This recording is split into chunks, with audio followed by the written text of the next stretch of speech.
Hello, and thank you for joining me on another episode of the Tech Exec podcast, where we triple your impact per engineer. As always, I'm your host, Aviv Ben-Yosef, advisor and consultant to tech executives worldwide, and our subject today is thinking and results. A very common and typical scenario for me is when I'm approached by a CTO or by a VP of engineering in a company, either large or small, and they start discussing some of the things that they would like help with. And none of these things are, of course, bad things. They would talk about improving the technology edge that they have, making their people happier, hiring more people or at a faster rate, achieving a structure that is different from the current one, all sorts of stuff. And then I do what every good consultant should do, and that is I try and understand what is the reason behind this, right? What are we trying to achieve by doing this? Because at the end of the day, I'm assuming no customer is going to come over and give your company more money because your engineers are happier. That might be nice, but it's not really the differentiator when it comes to your value proposition as a company. And so I'm trying to ask, why are we trying to achieve this? So we can both think and realize what makes sense in terms of the investment you should be doing here. If it's something that might make a bigger impact on the company's bottom line, maybe we need to be thinking about a bigger intervention that can increase the chances of that change happening, for example.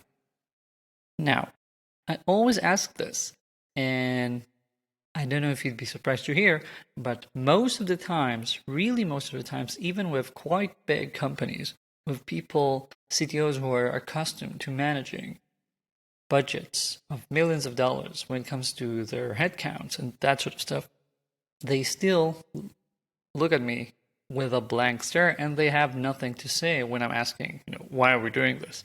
What is the bottom line? And I know that it is hard to evaluate the impact or the value of these changes when you're working in R&D because, we're not talking directly about increasing sales, about our marketing efforts, that sort of stuff. We are removed a few hops from the actual customers when it comes to the bottom line. Nevertheless, you can try and guesstimate. You can have some sort of a value around this. And my proof is that without fail, when I talk to the CEO always knows something that's more tangible than just, making people happier.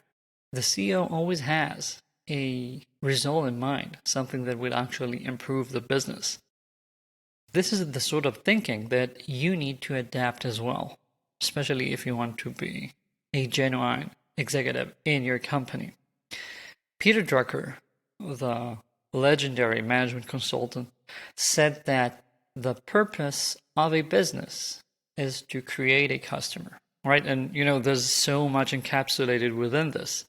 Creating a customer means that the business has actually succeeded in making something that someone pays for. That's how you create a customer. So that's the purpose of a business. We need to have that end goal in mind.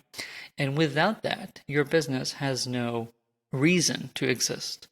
Therefore, I believe that most of those changes that we're looking to perform, that we're thinking about, should have that end result in mind. We need to be able to comprehend how these changes can affect the bottom line. And you need to adapt this sort of thinking in order to create a culture that is focused on impact. Going back to my very first sentence on this episode and most episodes, we want to triple the impact per engineer, not triple the amount of keystrokes they perform a day. And to do that, everyone needs to be laser focused on what actually brings impact, on what actually moves the needle in your company. There's a reason that's the subtitle of my book, The Tech Executive Operating System, Creating R&D Organizations That Move the Needle. And we want to do that by having this focus on what actually matters. So for example, we can talk about changing structures because at the end of the day, it might help people be more end-to-end. It might help people spend less time in collaborating between teams and trying to align different roadmaps to achieve a single feature, for example. But the bottom line of why we want to do this is usually to create better products, to iterate faster, and therefore achieve a faster time to market, that sort of stuff.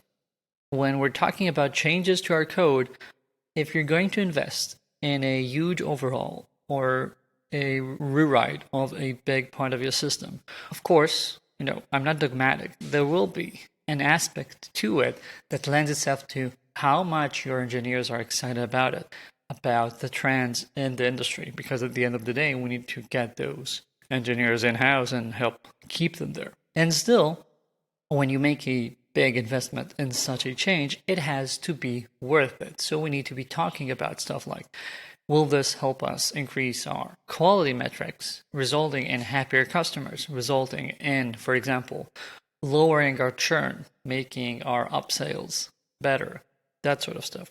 And we need to always tie things up to that because it helps you as an executive and your management team decide how much to invest in things. When have you achieved success? So try and think about what you have in store for the next quarter or two.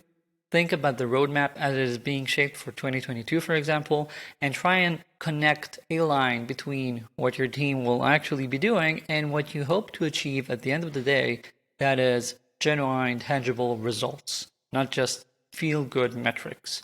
We don't just want to say that we have the best team. We want to have the best team that delivers the best product. We want to have the ability to say that we've made a dent in the universe or in our company's marketplace. That's it for this week. Thank you for joining me. If you haven't yet, do subscribe to my newsletter. It's the best newsletter online for tech executives where I share exclusive insights every week. And we'll also be announcing a new free webinar within the next couple of weeks. So do tune in. If you have any questions or comments, my email is in the show notes. Thank you and talk soon.